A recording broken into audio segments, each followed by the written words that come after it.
वसुदेव कुमारा देवकी वसुदेव कुमारा देवकी वसुदेव कुमारा देवकी वसुदेव कुमारा.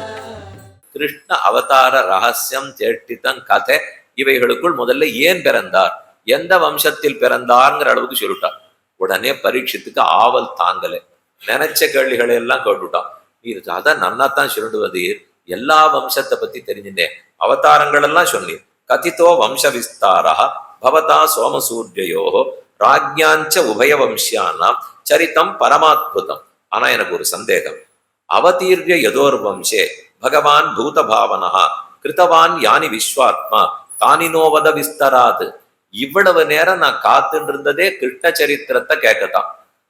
நீதானா வராகன் என்ன பண்ணார், திருவிக்கிரமன் என்ன பண்ணார், கஜேந்திர மோட்சம் என்னாச்சு, அம்பரீஷ சரித்திரம் என்னாச்சு, எல்லாத்தையும் சொல்லிட்டு இருக்கிறே. கிருஷ்ண சரித்திரத்தை இவ்வளவு சுருக்கமா ஏன் முடிக்க பாக்குறேன்? அவர் ஒரே ஸ்லோகத்துல சரித்திரத்தை எல்லாம் சொல்லி முடிக்கணும்னு பார்த்தார். அது இவனுக்கு தாங்கவில்லை. நமக்குன்னு இருந்தது கண்ணன், ஏன்னு சுகர் கேட்கிறார். உனக்கு என்ன கிருஷ்ண சரித்திரத்தை தெரிஞ்சுக்கிறதுல அவ்வளவு ஆசை, அவ்வளவு ஆவல் ஏன்? அவர் திரும்ப சொன்னது, எங்க தாத்தாவெல்லாம் இன்னைக்கு உயிரோடு இருந்து நானும் ஒருத்தன் இருக்கேன்னால் அவர் தேரோட்டியாக இருந்ததுனாலதான்னு கேள்விப்பட்டிருக்கேன். இல்லைன்னா திமிங்கலத்தை போல முதலைய போல இருக்கிற பீஷ்மரையும் துரோணரையும் சின்ன பிள்ளைகளா இருக்கிற எங்க அர்ஜுனனும் பீமசேனனுமா ஜெயிச்சிரு போறா? நம்மளை பார்த்தா அர்ஜுனனுக்கும் பீமசேனனுக்கும் ரொம்பவே வலிமை இருக்கும். ஆனா பீஷ்மாச்சாரியரையும் துரோணாச்சாரியரையும் பார்த்தால் ஒண்ணுமே இல்லை, பூச்சியை போலே. அப்படி இருக்கிறவர்கள் ஜெயிச்சிருக்கணும்னால் முன்னாடி தேரியோட்டியா இருந்த கண்ணனால தான் நடந்தது. எங்க வம்சத்துக்கு அவர் தானே நல்லது பண்ணியிருக்கார். ஒரு பெருமை எங்க தாத்தா பாட்டி எல்லாம் ரட்சித்து கொடுத்தது, இன்னொரு பெருமை எனக்கே உயிரற்ற பிள்ளையா பிறந்திருப்பேனே. எங்க தாயாருடைய கர்ப்பத்தில் இருக்கிறச்சே அஸ்வத்தாமா ஒரு அஸ்திர பிரயோகம் பண்ணிவிட்டார். பாண்டவர்கள் ஒத்துருமே இருக்கக்கூடாது, எல்லாரையும் அழிச்சிடணும், முடியல, கண்ணன் ரட்சிச்சுட்டான். ஆனா இவர்களுக்கு அப்புறம் பாண்டவ வம்சமே தழைக்க கூடாது, அத்தை பூண்டோட அழித்து விட வேண்டும் இப்படின்னு இவருக்கு எண்ணம். அதுக்கு ஒரு அஸ்திரத்தை பிரயோகம் பண்ணிவிட்டான். அந்த அஸ்திரம் உத்தரையனுடைய கர்ப்பத்துக்கு போய் சிதைக்க ஆரம்பிக்கிறது. அப்பதான் உத்தராதேவி, திரௌபதி, குந்தி தேவி எல்லாரும் கண்ணன் திருவடிகளை பிரார்த்திக்கிறா, நீ தான் ரட்சித்து கொடுக்க வேணும். கண்ணன் சக்கராயுதத்தோட உள்ள புகுந்து அவள் கர்ப்பத்துல சுத்தி சுத்தி நின்று காப்பாத்தி கொடுத்தார். பரிதகான சுத்தி சுத்தின்னு அர்த்தம். ஈக்ஷணம்னா பார்த்தல், சுத்தி சுத்தி பார்த்து ரட்சித்து கொடுத்ததுனாலதான் பரீட்சித் அப்படின்னு அந்த பிள்ளைக்கு பேர். இல்லைன்னா அவன் உயிரை போயிருக்கும். அப்படியும் கண்ணன் இவ்வளவு ரட்சித்தாலும் அவன் வெளியில வந்து பிறக்கரிச்சே ஒரு கல்லாட்டம் கரிக்கட்டைய போல உயிரற்று தான் பிறந்தான். கண்ணன் வந்து தன் திருவடிகளால தீண்டி அதை உயிர் பெற்று எழச் செய்கிறார். எதிமே பிரம்மச்சரியம் சியாது சத்தியஞ்ச அவ்யாகதம் மயி தேன ஜீவது பாலகா, இந்த குழந்தை உயிர் பெற்றழட்டும்னு அப்புறம் எழுந்தது. ஆகவே அவர் இப்ப சொல்லுகிறார், எங்க தாத்தாவெல்லாம் ஜெயித்தார்கள்னு பார்த்தாலும் கண்ணனாலதான். நான் இன்னைக்கு உயிரோட உங்க முன்னாடி நின்று பேசிட்டு இருக்கேன்னாலும் கண்ணனாலதான். அப்ப அவர் சரித்திரத்தை விவரித்து கேட்கணும்னு தானே எனக்கு ஆசை இருக்கும். ராமன் உயர்ந்தவரா இருக்கலாம், எனக்கு தெரியாது. திருவிக்கிரமன் எனக்கு சம்பந்தம் இல்லை, வராகன் எனக்கு சம்பந்தம் இல்லை. எனக்கு என் குடும்பத்தாருக்கு சம்பந்தம் கண்ணன் நடத்துறதுதான். யாருக்குமே அப்படிதான் ஆசையா இருக்கும். என்னென்னமோ நடந்ததுனால் ரசனையே இல்லாத கேட்டுருப்பா. உங்க பாட்டின்னு ஒண்ணு சொல்லி பாருங்க, அப்பதான் உடனே எழுதுது என்ன என் பாட்டியை பத்தின்வா. பாட்டி இவர் பார்த்தே இருக்க மாட்டார், இருந்தாலும் ஒரு ஆவல் தானே. அத்தை போலத்தான் பரீட்சித்து கேட்கிறார். பிதாமகாமே சமரே அமரஞ்சயை தேவவிரதாதி அதிரதை திமிங்கலை திரௌண்யஸ்திர விப்ளுட்டமிதம் மதங்கம் சந்தான பீஜம் குரு பாண்டவானா. பாண்டவர்களுடைய ஒரே சந்தானம் விதை பாக்கி இருக்கிறது நான் தான், வேற யாரும் இல்லை. நானே அழிந்து போயிருப்பேன். நல்ல வேலை கண்ணன் பார்த்து என்னை ரட்சித்து விட்டார். ஆகவே அவர்களை பத்தி எனக்கு கேட்கணும்னு ரொம்ப ஆசையா இருக்கு. கஸ்மான் முகுந்தோ பகவான் பிதுர்கேகாது பிரஜங்கதா. கண்ணன் பிறந்தார்னு ஒரு பக்கம் சொல்றீர், அன்னைக்கு ராத்திரியே கிளம்பி போயிட்டார்னு மறுபடியும் சொல்றீர். பிறந்தவர் எங்கேயான அன்னைக்கே கிளம்பி போயிருக்கோமா? 30 நாள் கழிச்சு தீட்டு போகும், 60 நாள் கழிச்சு தான் பானை தொடணும், சட்டி தொடணும், 41 நாள் தீட்டு இருக்கு, 30 எத்தோ பெண்களை கேட்டுன்னா அத்தானா கணக்கும் சொல்லுவா. கடைசி பட்சம் குழந்தைய 1 மாசமான ரட்சிக்க வேண்டாமா? பெத்தவளுக்கு உடம்பு தேர வேண்டாமா? இதெல்லாம் இல்லாம எதுக்காக பெத்தவளை பால் குடிக்கிற பிள்ளை உடனே விட்டு விட்டு போனார்? ஏன் செய்தார்? புரியவில்லையே, விளக்க வேண்டும். விரஜே வசன்னு கிம் அகரோத் மதுபுரியாம் ச கேசவா பிராதரம் ச அவதீத் கம்சம் மாதுர தாத்ததர்கணம். அப்படி பிரஜபூமிக்கு போய் பிருந்தாவனத்திலும் கோகுலத்திலும் கண்ணன் என்ன செய்தார்? அவருக்கு என்ன அப்படி அங்க அலுவல்கள் பாக்கி இருந்தன? பிறந்ததெல்லாம் எல்லாரையும் ரட்சிக்கிறதுக்குனால் முதல்ல ஏன் பிறந்தார்னு தெரிஞ்சுக்கணும். பிறந்தவர் ஏன் உடனே புறப்பட்டு போயிட்டார்னு தெரிந்து கொள்ள வேண்டும். இதெல்லாம் எனக்கு தெரிஞ்சுக்கணும்னு ஆசையா இருக்கு. நைஷாதி துஸ்ஸஹா க்ஷுன்மாம் தியக்தோமபி பாததே பிபந்தன் தன் முகாம்போஜ சுதம் ஹரிகதாமிருதம். இது அவன் கேட்க கேட்க அவன் முகத்துல இருக்கிற ஆவலை பரீட்சித்து அவன் ஆவலை சுகாச்சாரியர் பார்க்கிறார். நீங்கள் எல்லாம் கேட்டுக்கொண்டிருக்கிறீர்கள். ஒவ்வொரு உபன்யாசகரா வரும், இங்க அவரவர் உபன்யாசம் பண்றோம். முகத்தை பார்த்தா ஆவலா கேட்டு இருந்தால் இன்னும் 10 நிமிஷம் சொல்லலாமா அப்படின்னு தோணும். ஏதோ ஒரு ஸ்மரணையே இல்லை, ஒன்னும் ஒரு உணர்ச்சியே இல்லை அப்படிங்கிற மாதிரி பரபிரம்மத்தை போல் அமர்ந்து கொண்டு கேட்டுக்கொண்டிருக்கிறேன். அப்படி இருந்தாலும் நரசிங்க பெருமானோடைய கோபத்தோட கேட்டுக்கொண்டிருக்கிறேன் என்று சொன்னாலும் சொல்பவருக்கு அப்புறம் தைரியமே இருக்காது. எவ்வளவு ஆவலா கேட்கிறானோ அதுக்கு தகுந்தான ஆசையா சொல்லுவோம். ஆனா இது ஒரு இடத்துல சொன்னேன், சொல்ல போக அங்கேருந்து ஒரு பிள்ளை வந்தான். இனிமே நான் ஆவலை காட்டிக்க மாட்டோம், ஏன்னா நான் 8:15 ஆவலை காட்ட போக நீரஞான அதிக நேரம் உபன்யாசம் பண்ணிட்டீங்கன்னா என்ன பண்றது? அதனால ஆவல் இல்லாத இருக்கும், ஆனா ஆவல் இருக்குன்னா. அதுக்கு சுகாச்சாரியர் பதில் சொல்றார், பரீட்சித்தே எனக்கும் சொல்லணும்னு ஆசை. முதல் ஸ்கந்தத்திலேருந்து இந்த சரித்திரம் எப்ப வரும்னு தான் நான் காத்துட்டு இருக்கேன். எனக்கு மட்டும் சொல்ல ஆசை இல்லையா? ஆனா நீயோ அரசகுமாரன். அரசகுமாரனுக்கு உடம்பு சுகமா இருக்க வேண்டும்.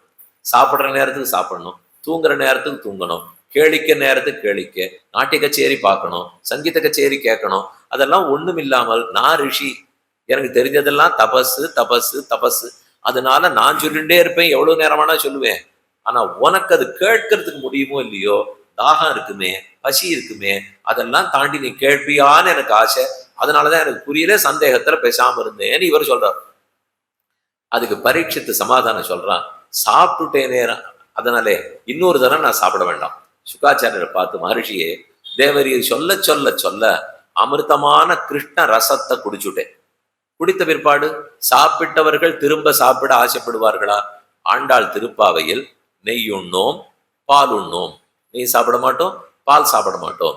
பாட்டுல என்ன சொல்லிவிட்டு நெய் உண்ணோம்னு இருக்கு?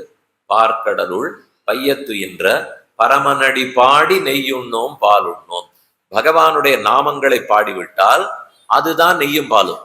மீண்டும் ஒரு முறை நெய்யும் பாலும் சாப்பிடணுங்கிற தேவையே இல்லை. உண்ணும் சோறு பருகு நீர் தின்னும் வெத்திலையும் எல்லாம் கண்ணன் எம்பெருமான் என்னென்ன கண்கள் நீர் மல்கி மண்ணிருளவஞ்சேர் வளம் மிக்க அவனூறு வினவி நம்மாழ்வாருடைய கோஷம். உண்ணும் சோறு பருகு நீர் தின்னும் வெத்திலை, சாப்பிட்ற அன்னமா இருக்கட்டும், குடிக்கிற நீரா இருக்கட்டும், வாயில போட்டுக்கிற வெத்தலை பாக்கா இருக்கட்டும், எல்லாமே கண்ணன் விட்டால். வாசுதேவ சர்வமிதி சமாத்மா சுதுர்லபா. வசுதேவனுடைய குமாரனான கண்ணன் வாசுதேவனே எல்லாம். அதை கேட்க கேட்க அந்த சரித்திரத்தை கேட்டதே காதால அமிர்த ரசத்தை பருகினாப்னு இருக்கு. இது வாயால சாப்பிட்ற சோறு இல்லை, இது காதால சாப்பிட்ற சோறு. தமிழ்லயே நம்ம சொல்றது வழக்கம், செவிக்குணவில்லாத பொழுது சிறிது சிறிது அடிக்கோடு போட்டுங்க, சிறிது வயிற்றுக்கு ஈயப்படும். ஏன்னா செவிக்குணவு சிறிதா இருந்துட்டு முடிச்சப்புறம் பிரசாதம் ரொம்ப பலமா இருந்ததுன்னு வச்சுக்கூடாது. செவிக்குணவு நிறைய கேட்கணும். அப்படி இல்லைன்னால் சிறிது வயிற்றுக்கும், அந்த வயிற்றுக்கு இருக்கிறது எதுக்கு? செவிக்குணவை நன்னா கேட்கறதுக்காக உற்சாகமா உட்காண்டிருக்கணும் இல்லையா? அதற்காகத்தான் வயிற்று கொடுப்பார்கள். கவலைப்பட வேண்டாம் ரிஷியே, நீர் எவ்வளவு நேரம் வேணுமானாலும் சொல்லலாம், இந்த கட்டம் எப்ப வரும்னு தான் நான் காத்து கொண்டிருக்கிறேன் என்று பரீட்சித்து கூற அவருக்கு ஆசை. வாசுதேவ கதா பிரஷ்னா புருஷான் ஸ்திரீம் புனாதி பக்தாரம் பிருச்சகம் ஸ்ரோத்துன்னு தற்பாத சலிலம் யதா. வாசுதேவனுடைய கதை இருக்கிறதே, அது கேட்பவனுக்கும் புண்ணியம் தரும், சொல்பவனுக்கும் புண்ணியம் தரும், சொல்லூன்னு தூண்டினவனுக்கு ஏற்பாடு செய்தவனுக்கும் புண்ணியம் தரும். எது போல என்றால் தற்பாத சலிலம் யதா. திருவிக்கிரம பெருமாள் உலகத்தை தாவி அளந்தார். அவர் திருவடிகளிலேருந்து தீர்த்தம் ஆறா பெருகி கங்கையா ஓடிக்கொண்டிருக்கிறது. கங்கையை பார்த்தாலும் புண்ணியம், கங்கை என்று சொன்னாலும் புண்ணியம், கங்கையில் நீராடினாலும் புண்ணியம், கங்கையிலே தீர்த்த பிராசனம் பண்ணி கொண்டு புரோக்ஷணம் பண்ணி கொண்டாலுமே புண்ணியம். கங்கை கங்கை என்ற வாசகத்தாலே கடுவினை களைந்து அடுகிற்கும்னு பெரியாழ்வாருடைய கோஷம். கங்கான்னு என்ன பண்ணாலுமே நன்மை ஏற்படுகிறதா? அதை போல் கிருஷ்ண சரித்திரத்தை கேட்டாலோ சொன்னாலோ சொல்லுன்னு தூண்டினாலோ என்ன முயற்சி எடுத்தாலும் அது ஆனந்தத்தை கொடுக்கும். மேலும் கௌஹோ பூத்வா அஸ்ருமுகி கின்னா கிரந்தந்தி கருணம் விபோ ஆக்ராந்தா பூரிபாரேண பிரம்மாணம் சரணம் யயௌ. ஏன் கண்ணன் பிறந்தான்ங்கிற அவதாரிக்கைய முதல்ல சொல்றார். கிருஷ்ணனுடைய அவதாரத்தின் வம்சம் எதுன்னு 9வது ஸ்கந்தத்தினுடைய கடைசி அத்தியாயத்துல சொல்லிட்டார். இப்ப சொல்ல வருது எதற்காக கண்ணன் பிறந்தார். பூமி தேவிக்கு பாரம் அதிகமாகிவிட்டது. பூமி மாதா ஒரு பசுமாட்டின் வடிவத்தை எடுத்துக்கொண்டு பிரம்மாதி தேவர்கள் இடத்துல போய் முறையிடுகிறாள். என் இடத்துல பாரம் அதிகமாப்படுத்து, நல்லவர்கள் குறைகிறார்கள், தீயவர்கள் அதிகமாகிவிட்டனர். நீங்கள் தான் நடவடிக்கை எடுத்து என் பாரத்தை குறைக்க வேண்டும். என்னால் இதற்கு மேல் சுமக்க முடியாது. பிரம்மா அவளையும் அழைத்து கொண்டு திருப்பார்க்கடல் கரைக்கு போய் க்ஷீராப்திநாதனிடத்தில் முறையிடுகிறார். தேவரீர் தான் அவதரித்து ஆபத்துக்களை எல்லாம் போக்க வேண்டும். கம்சனை போன்ற அசுரர்கள் பலர் உலர். துரியோதனனை போன்ற அசுரத்தன்மை இருக்கக்கூடிய மனிதர்களும் பலர் உலர். ரெண்டா பிரிச்சு சொல்றார். ஒன்னும் அசுரர்களே உள்ளார்கள். இத்தனைக்கும் பார்த்தீங்கன்னா கம்சன் அசுரனே இல்லை, அவன் அனுப்பித்தவர்கள் தான் அசுரர்கள். இவ்வளவு நேரம் கம்சன் கண்ணனுக்கு மாமான்னு சொல்லிட்டு இருக்கேனே, அவரும் பிறந்தார் இவரும் பிறந்தார். தேவகிக்கும் கம்சனும் ஒண்ணு விட்ட அக்கா தங்கேன்னு சொன்ன பிற்பாடு எப்படி அசுரனா இருப்பார்கள்? எல்லாரும் மதுரா நகரத்தை ஆண்ட அரசர்கள் தானே. அசுர தன்மை உள்ளவன் வச்சுக்கணும். ஆனா அவன் அனுப்பிச்சு வச்சவன்லாம் அசுரன். அரிட்டாசுரன், திருநாவர்த்தாசுரன், பிரலம்பாசுரன், பகாசுரன், இது மாதிரி எத்தனையோ அசுரர்கள் வந்தார்களோ இல்லையோ. இவர்கள் எல்லாரும் அசுரர்கள். கம்சன் அசுரன் இல்லை, ஆனா அசுர சுவாவத்தோட இருக்கிறோம். மனுஷ பிறவியாக இருந்தாலும் தன்மை அசுர சுவாவத்தோட இருக்கு. நம்மில் பலர் இல்லையா? அதே போலத்தான் நம்மில் பலர்னு சொல்லும் போது பக்கத்துல இருக்கிறவாளை பார்க்க வேண்டாம். நம்மில் பலர்னா நம்மையே நாம் நோக்கி கொள்ள வேண்டும். அப்புறம் அருகில் இருக்கிறவரும் நம்மளை திரும்பி பார்த்துடுவோம். நாம் அவரை பார்த்தால் அவர் நம்மை பார்ப்பதற்கு உரிமை உள்ளவர். அப்படி கம்சன் போன்றவர்களோ மனிதர்கள், துரியோதனன் போன்ற மனிதர்கள், அதே போல பார்த்தா இனி எத்தனையோ அசுரர்கள். இவர்களால் எல்லாம் பூமிக்கு பாரம் தாங்கலே. ஜகாம திருநயனஸ்தீரம் க்ஷீர பயோனிதேகே வசுதேவ கிரகே சாட்சாத் பகவான் புருஷா பரஹ ஜனிஷ்யதே தத்பிரியார்த்தம் சம்பவந்து சுரஸ்திரியா. அந்த சமயம் பிரம்மா போய் பிரார்த்திக்க பெருமாள் திருப்பார்க்கடலிலிருந்து ஆகாசவாணி அசரீரி வாக்கு அது இடி இடிக்கிறா போல ஒலி கேட்டது. கவலை வேண்டாம், நான் வாசுதேவனாக வசுதேவனுடைய கிரகத்தில் பிறக்கப் போகிறேன். 8வது குழந்தையாக பிறக்கப் போகிறேன். கம்சன் முதலானவர்கள் எல்லாம் அழித்து கொடுக்கிறேன். தேவர்களே கவலைப்படாமல் நீங்கள் போகலாம். வாசுதேவ கலானந்தா சஹசிரவதனஸ்வராட் அக்ரதோ பவிதா தேவோ ஹரேகே பிரிய சிகீர்ஷயா. எனக்கு முன்னால் இதோ ஆதிசேஷன் போய் பிறப்பதாக இருக்கிறார். நான் போய் கண்ணனாக பிறக்க போகிறேன். என் படுக்கை ஆதிசேஷன் பலராமனாக பிறப்பார். தேவஸ்திரீகள் அத்தனையும் மதுரா நகரத்து ஸ்திரீகளாகவும் பிருந்தாவனத்து கோகுலத்து பெண்டிர்களாகவும் பிறப்பீர்களாக அப்படின்னு சொல்லப்பட்டது. இதே போலத்தான் ராமாவதாரத்தும் போது தேவர்கள் எல்லாரும் வானரோத்தமர்களா பிறக்கணும். வானரங்களா தேவர்கள் தான் பிறந்தார்கள். ஒவ்வொருத்தரா பிறக்கிறார். இந்திரன் நான் இன்னாரா பிறக்கிறேன்னார், சூரியன் இன்னாரா பிறக்கிறேன்னார். அதனாலதான் சூர்யானுகிரகத்தாலே சுக்ரீவன்னுவா, இந்திரானுகிரகத்தாலே வாலின்னு சொல்லுவார். அதே போல வாயு புத்திரன், வாயு அனுகிரகத்தால ஹனுமார்னு சொல்றோம். ஜாம்பவான் பிரம்மாவே சொன்னார்.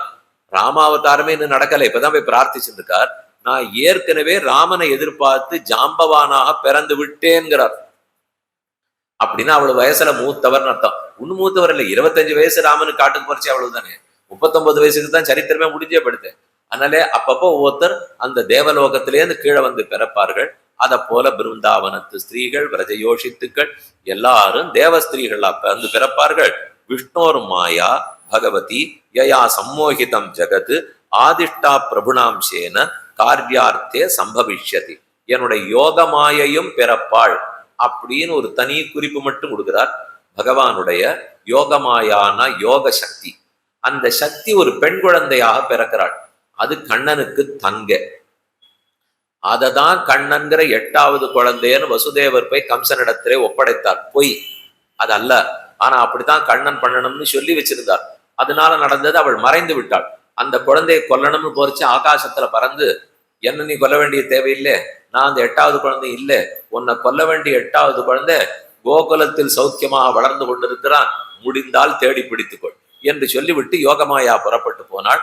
அவளும் பிறப்பாள்னு சொல்லுகிறார். மதுரா பகவான் எத்திர நித்தியம் சந்நிகிதோ ஹரிஹி. எங்க அவதரிக்கலாம்னு எம்பெருமான் யோசிக்கிறார். மதுரா நகரம் அவருக்கு ரொம்ப பிடிக்கும். யுகந்தோறும் மதுரா நகரத்துக்கு அவருக்கு சம்பந்தம்.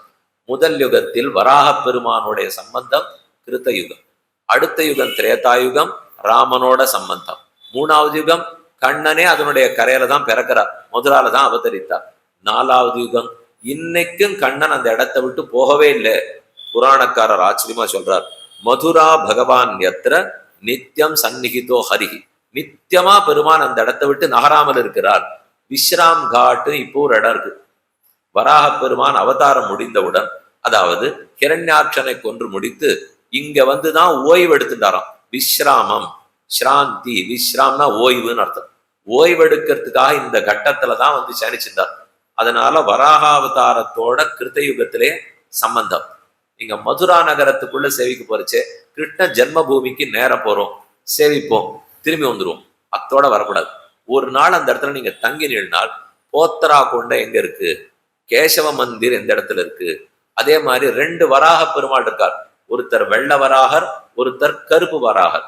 கோரே வராகன்னு சொல்லுவார், ஸ்வேத வராகர்னு சொல்லுவார்கள். இந்த வராக பெருமானுடையதான் அது முதல்ல இருந்தது. கிருத்தயுகத்துல பாத்தீங்கன்னா மதுரா நகரத்துக்கும் வராகத்துக்கும் தான் சம்பந்தம். அப்புறம் திரேதாயுகத்திலே ராமன் அவதரித்த அயோத்தியை ஆண்டு கொண்டிருந்தார்.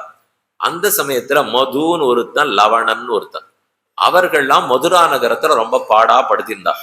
இங்க இருக்கிற ரிஷிகள்லாம் ராமனிடத்துல வந்து பிரார்த்திக்கிறார்கள். ராவண யுத்தம் முடிந்தது, ராமனுக்கு பட்டாபிஷேகம் நடந்து விட்டது. அதற்கப்புறம் தான் இந்த பிரார்த்தனை வந்தது. சரி, நான் வரேன், உங்களை எல்லாம் காப்பாற்றி கொடுக்குறேன்னு ரிஷிகள் இடத்துல சொன்னார். ஆனா ராமனை போக விடலே. சத்ருக்னன் பிரார்த்திக்கிறான், நீ ரொம்ப நாள் ஊரை விட்டு போயிட்டு வந்துட்ட ராமா, மக்கள் இனிமே தாங்க மாட்டார்கள், நான் போயிட்டு வரேன். 12 ஆண்டுகள் மதுரா நகரத்துக்கு வந்து தங்கினான். அவன் அந்த அசுரர்களை எல்லாம் அழித்து மீண்டும் ராஜ்யத்தை ஸ்தாபித்து அதுக்கப்புறம் ராமன்னு திரும்பி வந்தான்னு சரித்திரம். அது கூட ஒன்றும் சுவையானதுங்கிறதுக்காக சொல்றேன். அயோத்தியிலேருந்து கிளம்பி மதுராவுக்கு சத்ருகன் வந்தாரா? அப்படி வரும்போது நடுவுல வால்மீகியினுடைய ஆசிரமம் பிட்டூர்ல இருந்து தங்கியிருக்கார். இவர் தங்கின அன்னைக்கு ராத்திரிக்கு தான் லவகுஷர்கள் பிறந்ததே. அதனால ஒத்துருமே இல்லாமல், குழந்தைகளுக்கு யாருமே இல்லாம பிறக்கல. செத்தப்பா கூட இருந்தார், அவர் கூடவே இருந்து அனுகிரகம் பண்ணியிருக்கார். ஆனா அவரிடத்துல சொல்லுவாரா? வால்மீகி தான் மொத்தத்தையும் பார்த்து விட்டார், தம் பெண்ணாகவே நினைத்து சீதைக்கு பிரசவம் பார்த்தது அவர். இருந்தாலும் உங்களுக்கு இது நினைவு இருக்கட்டும்ங்கிறதுக்காக ஒரு அர்த்தத்தை சேர்த்து விண்ணப்பிச்சேன்.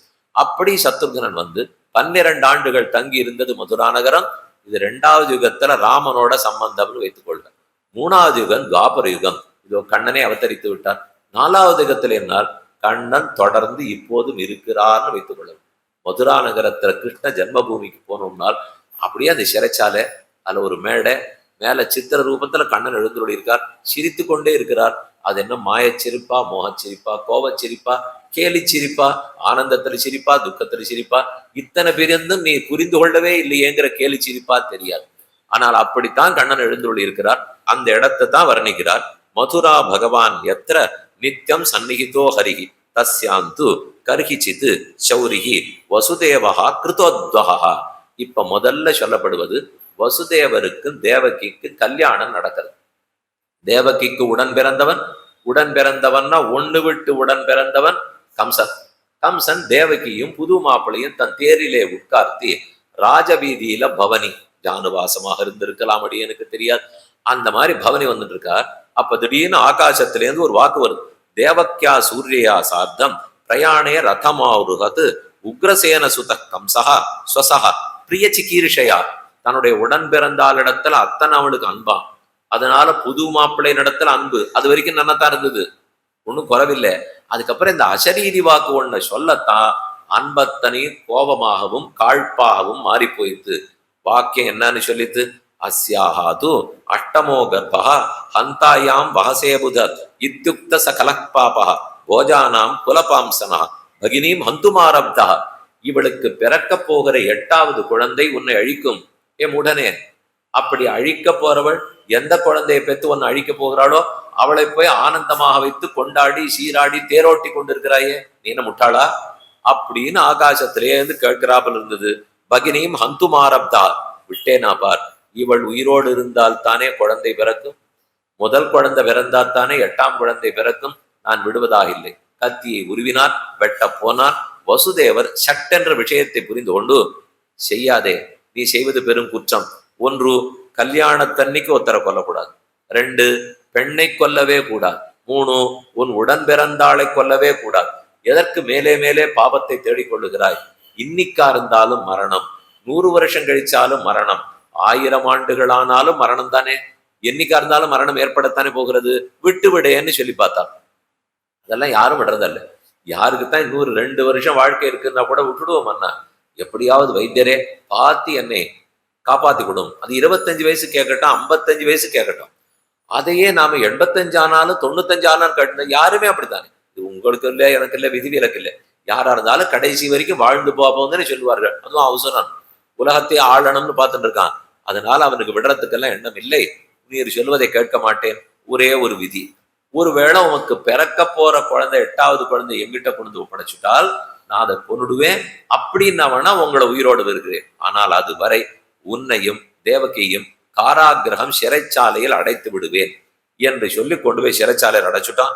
அத்யவா அப்த சதாந்தேவா மிருத்யுர்வை பிராணினாம் துருவா தேகே பஞ்சத்வம் ஆபன்னே தேகி கர்மானுகோவசா வஜ்ர பிரஜந்திஷ்டன்னு பதைகேன யதைவேகேன கச்சதி யதா தூண ஜலூகைவம் தேகி கர்மகத்தின் பபு. ஆனா சொன்னது கேட்கல. கடைசியா ஒவ்வொரு குழந்தையா காராகிரகம் சிறைச்சாலையில பிறக்க ஆரம்பிக்கிறது. முதல் குழந்தைய கொண்டு வந்து வசுதேவர் ஒப்படைத்தார். அவங்கிட்ட கண்டா அவருக்கு பயம். 8வது குழந்தையத்தான் கம்சன் கேட்டிருக்கான். அசரீரி சொன்னது 8வது குழந்தை தான் கொல்லும்னு சொல்லியிருக்கு. ஆனா இவன் என்ன சொல்லுவானோ அந்த பயத்தோட முதல் குழந்தைய கொண்டு போய் கொடுத்தான். அவன் கொல்றதுக்கு போனான். ஆனா இவன் ஒரு வார்த்தை சொல்லி பார்ப்பேன்னுட்டு, 8வது தானே உன்னை கொல்ல போறது, எதுக்கு முதல் குழந்தைய கொல்ற? நான் ஒரு நாளும் உண்மை தவற மாட்டேன், மாற்றி பேச மாட்டேன். கொடுத்த சொல்படி 8வது குழந்தைய கொண்டு தரேன், கொடுத்துறியான்னா. சரின்னு ஒரு நிமிஷம் கம்சன நல்லெண்ணம் வந்திருக்கும் போலுக்கு. எந்த தீவனுக்கும் ஓரிரு நிமிடங்கள் நல்லெண்ணம் இருக்காதா? அதனால பார்த்தோம், குழந்தைய திருப்பி கொடுத்துட்டான். திருப்பி கொடுத்தவர் சந்தோஷமாத்தானே வாங்கிட்டு போனோம். ஆனா அவர் சந்தோஷமே படலை. நேர்மையானவன், சத்தியவாக்கியன், நல்லவன். அவன் சொன்னாதான் நம்பணுமே தவிர தீயவர்கள் எத்தையாவது ஒன்று சொன்ன போனா அது எத்தனை நேரத்துக்கு தாங்கும்னே தெரியாது. இந்த நிமிஷம் நல்ல புத்தியோட பேசுறாப்புல இருப்பார்கள். அடுத்தது என்ன ஆகுமோ? கம்சஹா துஷ்டமனா ராஜன்னு பிரகசன்னிதம் அப்ரவீது பிரதியாதும் குமாரோயம் நஹி அஸ்மாதஸ்திமே பயம். இந்த குழந்தையினால எனக்கு பயம் இல்லை, 8வது குழந்தையினாலதான் எனக்கு பயம். ததேதி சுதம் ஆதாய யயோ ஆனகதுந்துபி நாபியனந்தத தத்வாக்கியம் அசதோ அபிஜிதாத்மனா. ஆனா அவருக்கு சந்தோஷம் வரல. அவன் என்னமோ ஒரு குழந்தைய திருப்பி கொடுத்துட்டோன்னு சிரிச்சுட்டே தான் கொடுத்தான். ஆனா இவருக்கு சந்தோஷம் வரல. அதன்படிக்கே நாரதர் இறங்கி வந்தார். தேவரிஷிநாதர் தேவலோகத்திலிருந்து கீழே வந்து கம்சனிடத்துல போய், தேவர்கள் அத்தனை பேரு சேர்ந்து சதித்திட்டம் தீட்டி உன்னை ஏமாத்த பார்க்கிறார்கள், அது தெரியாம பிறந்த குழந்தைய நீ திருப்பி கொடுத்துருக்க, இது நியாயமானு கேட்டார். என்ன பேச ஆரம்பிக்கிறோமோ அது எங்க போய் முடிய போறதுன்னு சில பேருக்கு மட்டும் தெரியும். நம்ம அசட்டுத்தனமா எங்கேயான ஆரம்பிச்சு எங்கேயோ முடிச்சிருவோம். இது மொத்தம் 6 குழந்தைகளை இறந்து போயாகணும்னு அவர் கங்கடம் கட்டினுட்டார். ஏன்னா அதுகளுக்கு ஏற்கனவே இருக்கிற சாபத்தினாலதான் இந்த குழந்தைகளா பிறந்திருக்கு. 6ம் பொண்ணாகணும். இவன் நான் திருப்பி கொடுக்குறேங்கிறான்.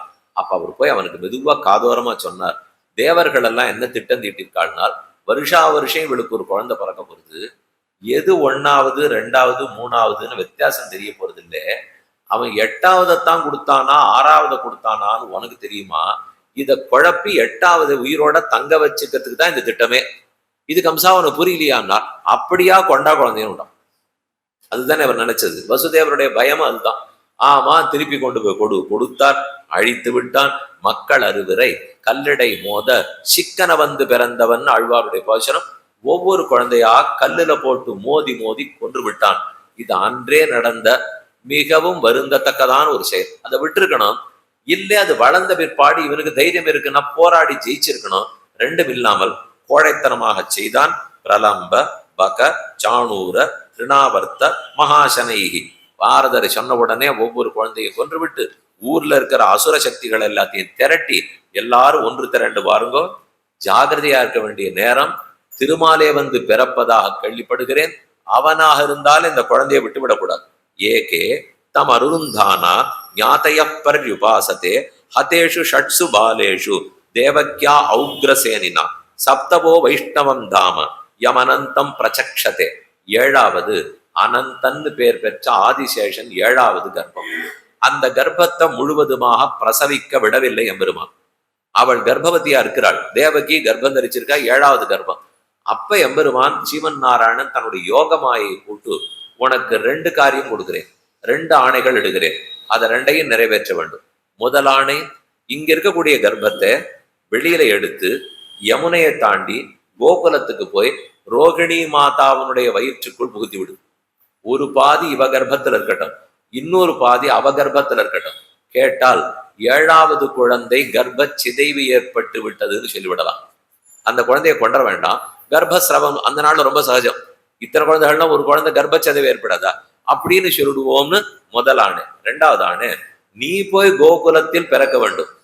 என்னை வசுதேவர் தூக்கி கொண்டு கோகுலத்துல கொண்டு வந்து நந்த பத்னிங்கிற யசோதைக்கருகிலே விடுவார். அப்போது நீ பெண் குழந்தை பிறந்திருப்பாய். உன்னை அழைத்து கொண்டு மதுரா நகரத்துக்கு திரும்ப வந்து விடுவார். சிறைச்சாலைக்குள் செல்வாய். உன்னைத்தான் 8வது குழந்தையாக கொண்டு போய் கொடுப்பார். நான் இல்லைன்னு சொல்லிவிட்டு நீ பறந்து போய்விடு. இதுதான் உனக்கு 2 ஆணை. அவசியம் செய்யறேன் கண்ணா, தேவரீருடைய ஆணை விடுவேனால பிரார்த்திக்கிறாள். இதனால ஊரெல்லாம் உனக்கு கோவில் கட்ட போறார்கள். நாமதேயானி குருவந்தி ஸ்தானானி ச நராபுவி துர்கேதி பத்ரகாளீதி விஜயா வைஷ்ணவீதி ச குமுதா சண்டிகா கிருஷ்ணா மாதவி கன்யகேதி ச மாயா நாராயணி ஈசானி சாரதேத்யம்பிகேதி ச. இந்த பேரெல்லாம் நீ கேட்டுருவீள். இன்னொரு தடவை நான் விளக்கவே வேண்டாம். சாரதா, அம்பிகா, நாராயணி, ஈசானி, துர்கா, பத்ரா, காளி, இதெல்லாம் எங்கெங்க எத்தனை கோவில்கள். இத்தனை ஏற்பட்டது அந்த ஒரு கைங்கரியம் பண்ணாலும். அந்த கைங்கரியத்துக்காக பகவான் அனுகிரகித்தது தான் கிடைத்தது. கர்ப்பே பிரணீதே தேவக்கியா ரோகிணீம் யோக நித்ரயா அஹோ விஸ்ரம்சிதோ கர்ப்ப இது பௌராகா விசிக்ருஷு. இவர் சொன்னபடிக்கே யோகமாயா போனாள், இழுத்தாள். தேவகி மாதாவுடைய கர்ப்பத்தை பிடித்து இழுக்க, கர்ஷணம்னா இழுக்கிறதுன்னு அர்த்தம். சம்யக்கு கர்ஷணம் சம்கர்ஷணம், நன்கு இழுத்த. இல்லைன்னா கர்ப்பம் ஒண்ணு உயிரோட சிசு வெளியில வருமா? வந்தாலே உயிர் படுமே. அவ்வளவு ஜாகிரதையா இழுத்தாளாம். அதனாலதான் அவருக்கு சங்கர்ஷணன். இழுக்கப்பட்டவர், நன்கு இழுக்கப்பட்டவர்.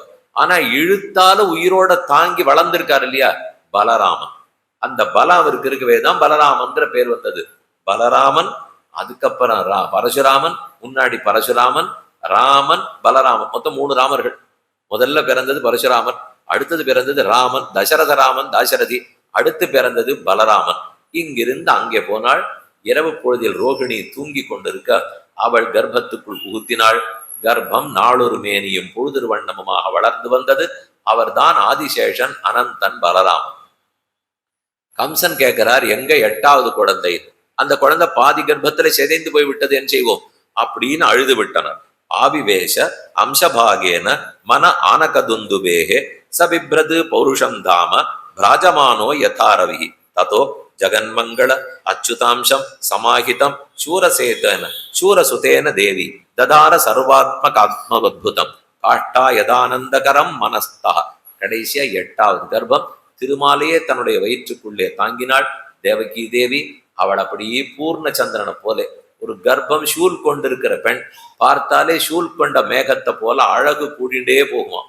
அதுவும் எம்பெருமானையே தன்னுடைய உதரத்துக்குள்ளே வைத்திருப்பவள் இன்னும் இன்னும் அழகு கூடித்து தேவர்கள் எல்லாரும் கைகூப்பி கொண்டு ரிஷிகள் எல்லாம் கைகூப்பி கர்ப்பத்தை பார்த்து ஸ்தோத்திரம் பண்றான். தேவகி கர்ப்பவதியாக இருக்கும்போது ரிஷிகளும் தேவர்களும் பண்ணின ஸ்தோத்திரம் இது. ஆசீனஹா சம்பிஷம் திஷ்டன்னு குஞ்சானஹா பர்யட்டன் மகிம் சிந்தையானஹா ரிஷிகேஷம் அபஷ்யத்து தன்மயம் ஜெகத்து. கம்சனுக்கா பொறுமை இழந்து விட்டான். பதற்றம் ஏற்பட்டு 8வது குழந்தை பிறக்க போறதுன்னு அறைக்கு வாசல்ல இடது பக்கம் வலது பக்கம் போயிட்டு நடக்கிறான். கர்ப்பம்னாலே குழந்தை பிறக்கணுமே, ஜாகிரதையா இருக்கணுமே, அது ஆண் குழந்தையா பெண் குழந்தையா தெரிஞ்சுக்கணும்னு மற்ற பேருக்கு ஆவல் இருந்தா வாசலை விட்டு நகரவே மாட்டான். இப்படி போயிட்டு வந்துட்டு இருப்பான். இவனுக்கு அது இல்லை, பிறந்தா உயிர் படுமே. அதனால இவனுக்கு பயம். எப்படியாவது அது பிறந்த உடனே சத்தம் கேட்கறதுக்குள் கொண்டுட வேண்டும். இத்தோட அவனும் இடது வலது போய்விட்டு வந்திருக்கிறான். அப்பதான் தேவர்கள்லாம் பிரார்த்திக்கிறான். சத்யபிரதம் சத்யபரம் திருசத்தியம் சத்யஸ்ய யோனிம் நிகிதஞ்ச சத்யே சத்யஸ்ய சத்யம் ரிதசத்ய நேத்திரம் சத்யாத்மகம் துவாம் சரணம் பிரபன்னா. இது ஒரு ஸ்லோகம்.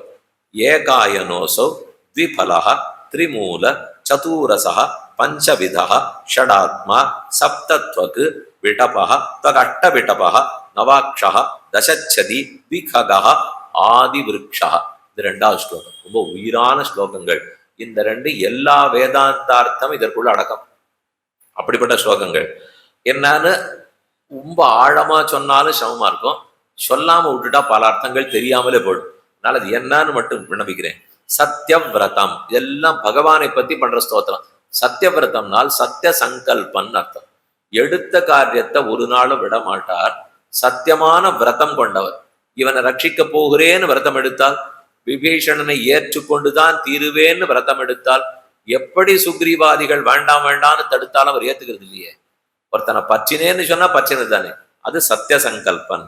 அடுத்தது சத்தியபரம், சத்தியமான இந்த ஜகத்தை காட்டிலும் உயர்ந்தவர்னு அர்த்தம். இந்த ஜகத்துக்குள்ளேயே அவர் பிறந்தாலும் பிரவேசித்தாலும் அதுக்குன்னு நமக்குள்ள அழுக்கு தட்டுபவரோன்னு பார்த்தால் ஜகத்தை காட்டிலும் மிக மிக உயர்ந்தவர் சத்தியபரம். திருசத்தியம், 3 சத்தியமாக அவரே இருக்கும். அவர் பிரகிருதி, புருஷன், காலம் அப்படின்னு 3 சொல்லுவார்கள். பிரகிருதிங்கிறது தான் எல்லா ஜட பொருள்கள், புருஷன்னு சொல்றது ஆத்மாக்களை, காலம்னு சொல்றது காலம். பிரகிருதி, புருஷ, கால, ஜட பொருள், ஜடமில்லாததான அறிவு பொருள்கள் எல்லாத்தையும் ஆட்டுவிக்கக்கூடிய காலம். இந்த 3ஆகவும் அவரே இருக்கிறார். திருசத்தியம், சத்தியஸ்ய சத்தியம், சத்தியஸ்ய யோனிம் நிகிதஞ்ச சத்தியே. சத்தியத்துக்கே யோனினால், யோனின்னா காரணம்னு அர்த்தம். இந்த பிரபஞ்சம் படைப்பதற்கே அவர் தானே காரணமாக இருக்கிறார். உலகம் யாவையும் தாம் உளவாக்கலும் நிலைபெறுத்தலும் நீக்கலும் நீங்களா அழகிலா விளையாட்டுடையாரவர் தலைவர் அன்னவர் கேசரன் நாங்களே. அப்படி விளையாட்டா உலகத்தை படைக்கிறார், காக்கிறார், அழிக்கிறார். அப்ப பிரபஞ்சத்துக்கே அவர் தான் காரணமா இருக்கார். சத்தியஸ்ய யோனிம் நிகிதஞ்ச சத்தியே, சத்தியம்னு சொல்லப்படுற வைகுண்டம், அந்த வைகுண்டத்துக்குள்ள எழுந்துள்ளி இருக்கிறார். நிகிதம்னா மறைத்து வைக்கப்பட்டிருக்காராம். வேதத்துக்குள்ள மறைத்து இருப்பார், வைகுந்தத்துக்குள்ளே மறைந்திருப்பார். அதுதான் சத்தியஸ்ய நிகிதஞ்ச சத்தியே. சத்தியஸ்ய சத்தியம் ரிதசத்திய நேத்திரம். சத்தியஸ்ய சத்தியம்னால் சத்தியத்துக்கு சத்தியம் எது? சத்தியம் ஜெகத்து. சத்தியஸ்ய சத்தியம் ஜகத்தை காட்டிலும் உயர்ந்தது ஆத்மாக்கள். உலகத்துல இருக்கிற கல்லு, மண்ணு, செவுரு, மண்டபம், மின்விசிறி, வழக்கு இதெல்லாம் அறிவில்லாதவை. நாம் எல்லாரும் அறிவு உள்ளவர்கள். அப்ப சத்தியம்னு சொல்லப்படுற, ஆனா விளக்கும் சத்தியம்தான், மண்டபமும் சத்தியம்தான், இந்த ஒலிபெருக்கியும் சத்தியம்தான், ஜமக்காலமும் சத்தியம்தான். இதை காட்டிலும் ஞானமுடையதுங்கிற ஆத்மா தானே சிறப்பானவர். அந்த ஆத்மாவாகவும் நீர்தான் இருக்கிறீர், அறிவற்றதான உலகமாகவும் நீர்தான் இருக்கிறீர், அறிவுள்ளவர்களான ஆத்மாவாகவும் நீர்தான் இருக்கிறீர். சத்தியச சத்தியம் ரித சத்திய நேத்திரம், சந்திர சூரியர்களை உமக்கு கண்ணாக கொண்டிருக்கிறீர். ரிதம்னா உண்மை, ரித சத்திய நேத்திரம்னால் சத்தியமா இருக்கக்கூடிய உயர்ந்ததான சந்திரனையும் சூரியனையும் கண்ணாக கொண்டு ஒரு கண்ணான சூரியனாலே தவறு செய்பவர்களை தகித்து தண்டிக்கிறீர், மற்றொரு கண்ணான சந்திரனாலே நல்லவர்களை குளிர்ந்து கட்டாட்சிக்கிறீர். இப்படி 2ம் செய்கிறீர். ரித சத்திய நேத்திரம் சத்தியாத்மகம் துவாம் சரணம் பிரபன்னா. சத்தியாத்மகங்கிறதுனாலே ஸ்வரூப விகாரமே இல்லாதவர். நம்ம எல்லாம் மாறுவோம். இந்த நிமிஷம் கோபம் வரும், அடுத்த நிமிஷம் சிரிச்சுட்டு இருப்போம். இந்த நிமிஷம் தரேன்னு சொல்லுவோம், அடுத்த நிமிஷம் தரமாட்டேன்னு சொல்லுவோம். நேற்றுக்கே தரேன்னு சொன்னார், இன்னைக்கே மாட்டேன்னு சொன்னார், தெரியாது. இதெல்லாம் நம்முடைய ஸ்வபாவங்கள் மாறிக்கொண்டிருக்கும். ஆனா இந்த ஜமக்காலம் 10 வருஷம் ஆச்சுனால் கிழிஞ்சே படுமே. ஆத்மா அதை போல ஸ்வரூபத்துல மாறமாட்டார், ஆனா ஸ்வபாவத்துல மாறுவார். இந்த ஜமக்காலம் தானே மாறிடும், ஜமக்காலமே கிழிஞ்சுபடும்.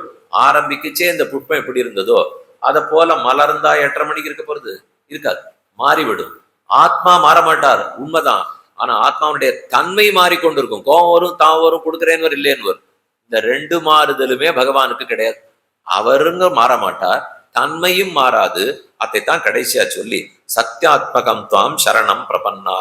அப்படி உள்ளே இருக்கும் கர்ப்பமே உன்னையே சரணமாக பற்றுகிறோம். நீர் உம்ம பெருமை என்னான்னு அடுத்த ஸ்லோகத்தில் சொல்லுகிறார். ஏகாயனோசௌ, இந்த பிரபஞ்ச மண்டலம் முழுக்க இருக்கிறதே படைக்கப்பட்ட உலகம், அதெல்லாம் ஆதாரம் எது? மூல பிரகிருத்தின்னு சொல்லுவார்கள். ஒரே ஒரு அயனம், ஒரே ஒரு ஆதாரம் மூல பிரகிருதி. அதுல இருந்துதான் உலகெல்லாம் படைக்கப்படுது. அடுத்து 2வது திபலம். இந்த பிரகிருதி, இந்த உலகம், பிரபஞ்சம்ங்கிற மரத்துக்கு 2 பழங்கள். இது ஒரு பழம், அது ஒரு பழம். சுகம் துக்கம். உலகத்துல பிறந்தாலே இந்த 2த்துக்குள்ள ஒன்னத்தான் அனுபவிச்சாகணும். பலம்ங்கிறதுக்கு 2 அர்த்தம் உண்டு. இந்த கோவிலுக்கு போயிட்டு வந்தா என்ன பலம் கிடைக்கும் அப்படின்னு நான் சொல்றேன்னால், வாழைப்பழம் கொடுப்பாளா மாம்பழம் கொடுப்பாளான்னு அர்த்தம். என்ன பலம் கிடைக்கும்னா கல்யாணம் ஆகுமா, குழந்தை பிறக்குமா, வேலை கிடைக்குமா. அதனால பலம்ங்கிறதுக்கு அது ஒரு அர்த்தம், பழம்ங்கிறதுக்கு பழம்னு ஒரு அர்த்தம். இங்க மரம்னு உருவகப்படுத்தும் போது பழம்னு வச்சுக்கணும். அதே இந்த பிரபஞ்சம் உலகம்னு உருவகப்படுத்தும் போது கிடைக்கும் பயன் பலம்னு வச்சுக்கணும். 2 பலம் தான் இருக்கு. சத்தியம் சுகம் துக்கம். இங்க பிறந்ததுக்கே ரெண்டு பழம். வாழைப்பழம் வேணுமா, மாம்பழம் வேணுமா, வாழைப்பழம் வேணுமா, ஆரஞ்சு பழம் வேணுமான்னு ரெண்டு பழமாட்டம் கேட்க வேண்டியதான். சுகமா துக்கமானால் அது இதுவும் கொடுங்கோ அதுவும் கொடுங்கோ. அதுதான் சுகத்தையும் அனுபவிக்கிறது, துக்கத்தையும் அனுபவிக்கிறது, மாறி மாறி அனுபவிப்பல். த்விபலஹா திருமூலஹா. இதுக்கு மூணு பேர் இருக்கு. சத்வகுணம், ரஜோகுணம், தமோகுணம். இதுதான் மூன்று வேர்கள். இந்த வேரை வச்சுன்னுதான் மொத்த கட்டடத்தையே எழுப்பி ஆடும். சத்தம், ரஜஸ், தமஸ். மூணாவது சொல்றார் சதுரசஹா. 4 ரசங்கள் இருக்கு. தர்ம, அர்த்த, காம, மோக்ஷம். இந்த 4 தான் நாம அடைய விரும்புறோம், ஆசைப்படுகிறோம். சதுரசஹா. பஞ்சவிதா. அதுக்கு 5 விழுதுகள் இருக்கான். கண்ணு, காது, மூக்கு, நாக்கு, தோல். இந்த 5 தான் ஞானேந்திரியங்கள் 5. இந்த 5 வச்சுட்டு தான் மேல மேல மேல ஆசை வளரும். இந்த 5ஐயும் பொத்தினுட்டோம்னால் இதான் நம்ம வாழறதா தோணும். மனசாலே வாழ்ந்துடலாம். பிரம்ம தியானத்தாலும் மனசாலையுமே வாழ்கிறோம். வைகுந்தத்துக்கு போனா அப்படிதான் வாழ்வோம். நல்ல யோகிகளா இருந்தா கண்ணு, காது, மூக்கால வாழாமல் மனதாலும் புத்தியாலுமே வாழ முற்படுகிறார்கள். அதுதான் சாமானியப்பட்டவர்களுக்கு யோகிகளுக்கு வித்தியாசம். நமக்கு எதுனாலும் பார்த்து தெரிஞ்சுட்டாதான், கேட்டு தெரிந்தாதான், தொட்டு தெரிஞ்சுட்டாதான், முகர்ந்து தெரிஞ்சுட்டாதான். யோகம் தியானம்ங்கிறதுல இந்த 5ஐயும் மூடிடுவோம் இல்லையா? இதுக்கு வேலையே இல்லையே. அப்ப மனசாலேயே தெரிந்து கொள்ள வேண்டும், புத்தியால் தான் புரிந்து கொள்ள வேண்டும். அந்த 5ஐத்தான் விழுதுங்கிறார். கண்ணு, காது, மூக்கு, நாக்கெல்லாம் இதுக்கு விழுதா இருக்கு. பஞ்சவிதா ஷடாத்மா. 6 சுவாவங்கள் இதுக்கு இருக்கு. அந்த 6ம் ஷடாத்மா. பிராணம், அடுத்தது மனம், அடுத்தது சரீரம். இந்த 3த்துக்கு 2 குறை இருக்கு. நம்ம பிராணனுக்கு 2 குறை இருக்கு, மனத்துக்கு 2 குறை, சரீரத்துக்கு 2 குறை. சரீரத்தின் குறை மூப்பும் மரணமும், ஜரா மரணம்னு 2 குறை. மனத்துக்கு இருக்கிற குறை சோகம், மோகம், துன்பம், மயக்கம். இந்த 2ம். பிராணனுக்கு இருக்கிற குறை பசி, தாகம். உயிரோட இருக்கணும்னா பசி தாகம் இருக்காது, சாப்பிட்டா தானே முடியும். பசி தாகம்னு 2 குறை, சோகம் மோகம்னு 2 குறை, ஜராமரணம்னு 2 குறை. இந்த 6 தான் இதுக்கு இருக்கிற பட்டகளாவே இருக்கு. ஷடாத்மா. சப்தத்வக்கு பட்டையை சொல்றார் 7. அதாவது மாம்சம், மஜ்ஜ, ரத்தம், எலும்பு, மச, இது முதலான 7 சப்த தாத்துக்கள்னு சொல்லுவோம். அதை சொல்லும்போது வசா, மாம்ச, ருதிர, மேத, முஞ்ச, அஸ்தி, சுக்லம் என்று 7ஆ சொல்லுவார்கள். அந்த 7 தான் மரத்துக்கு இருக்கிற 7 பட்டகள். அடுத்து 8 அஷ்ட விட்டபகா. 8 கிளைகள் இருக்கின்றன. பஞ்சபூத 5 கிளை. பிருத்திவி, அப்பு, தேஜஸ், வாயு, ஆகாசம். அதை தவிர மனம், புத்தி, அகங்காரம். இந்த 3 சேர்த்துதுன்னா 3 கிளை, 8 கிளை. 8 கிளைகள் இருக்கக்கூடிய மரம். 9 இந்த சரீரம்ங்கிற மரத்துக்குள்ள 9 துவாரங்கள் இருக்கு. 2 கண்ணு, 2 காது, 2 மூக்கு, 1 வாய், 7 ஆச்சு. இது தவிர மல மூத்திரம் கழிக்கிற 2 துவாரங்கள் சேர்த்தா 9. இந்த 9 துவாரங்கள் இருக்கக்கூடிய மரம். அப்புறம் கடைசியா முடிக்கிறார் தசச்சதி. 10 இலைகள் இருக்குனால் 10 விதமான பிராணன்கள் இருக்கு. பிராண, அபான, வியான, உதான, சமானம். இந்த 5 வாயு நாகன், கூர்மன், கூரகன், தேவதத்தன், தனஞ்சயன் அப்படின்னு ஒரு 5 பிராணன் இருக்கான். 5 5 10 பிராணன். நம்ம மூச்சு இழுத்து விடுறது பிரதான பிராணம், அதான் பிராணவாயு. அபான வாயு கீழ் வழியா வெளியேறுகிறது இல்லையோ, அது அபான வாயு. அப்புறம் சமான வாயு எல்லா இடத்துலையும் சாப்பிட்ற சக்தியை கொண்டு போய் சேர்க்கணும் இல்லையோ, சமானம், வியானம், உதானம். இதை போல 5 வாயுக்கள், இன்னொன்று 5 5 10. அதுதான் 10 இலைகள். திககா. இப்படிப்பட்ட மரத்துல 2 பறவை உட்காண்டிருக்கு. இந்த சரீரம்ங்கிற மரத்தில் ஒரு பறவை பரமாத்மா, ஒரு பறவை ஜீவாத்மா. இந்த ஜீவாத்மாக்களை உத்தரணம் பண்ண பரமாத்மாவாகிற பறவையே இவளுக்குள் அடங்கி இருக்கிறீரே, என்னான்னு உம்ம பெருமையை பத்தி சொல்லுவோம் என்று எல்லாரும் கைகூப்பி பிரார்த்திக்கிறார்கள்.